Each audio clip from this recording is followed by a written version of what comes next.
What if I told you that hundreds of descendants of enslaved Africans from the United States, Europe, and the Caribbean just returned to Africa, not as tourists, but as committed allies in a growing movement for African unity and liberation?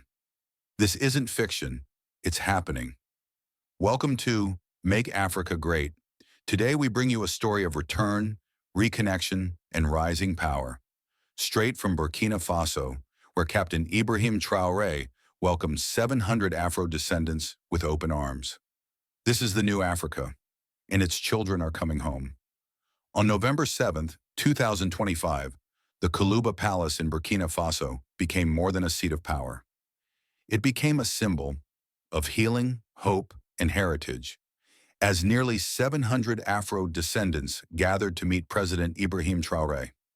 They came from across the globe: the United States, France, the UK, the Caribbean, and many more. This gathering was part of the second edition of the Great Return, an initiative designed to strengthen the bond between Africa and its long-lost children scattered across the globe by slavery, colonialism, and migration.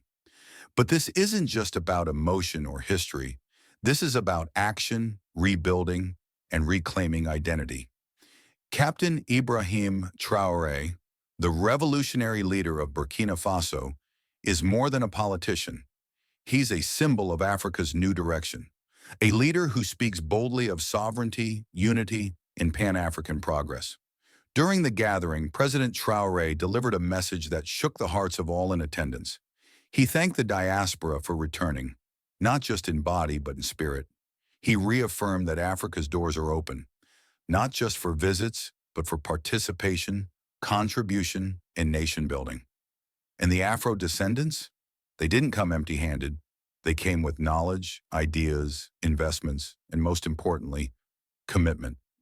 This event is more than symbolic. It marks a critical turning point in Pan-African consciousness.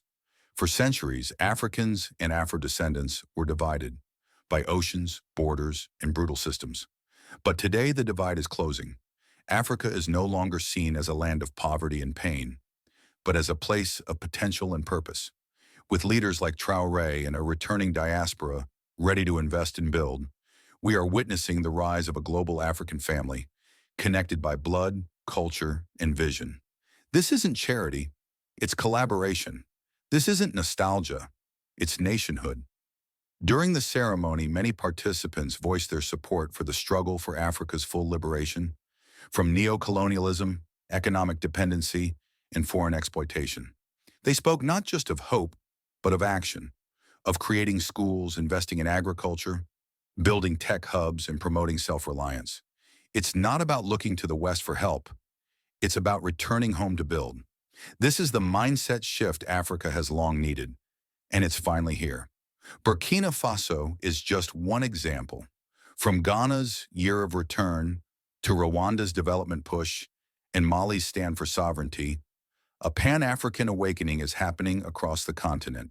It's in the streets, it's in the youth, it's in the diaspora, and it's in leaders like Ibrahim Traoré.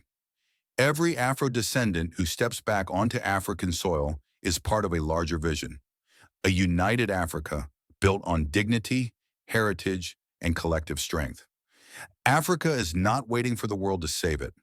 Africa is rising, with its children returning, its youth awakening, and its leaders standing tall. What we witnessed in Burkina Faso is not the end. It's the beginning of a new chapter in African history. The time has come to reclaim what was lost, to rebuild what was broken, and to make Africa great together. Don't forget to like, comment, and subscribe. Share this story with someone in the diaspora. The future is now, and it's African. Thank you, Africa. Mama Africa, oh, yeah. You make African great. Thank you, freedom. Thank you, Africa.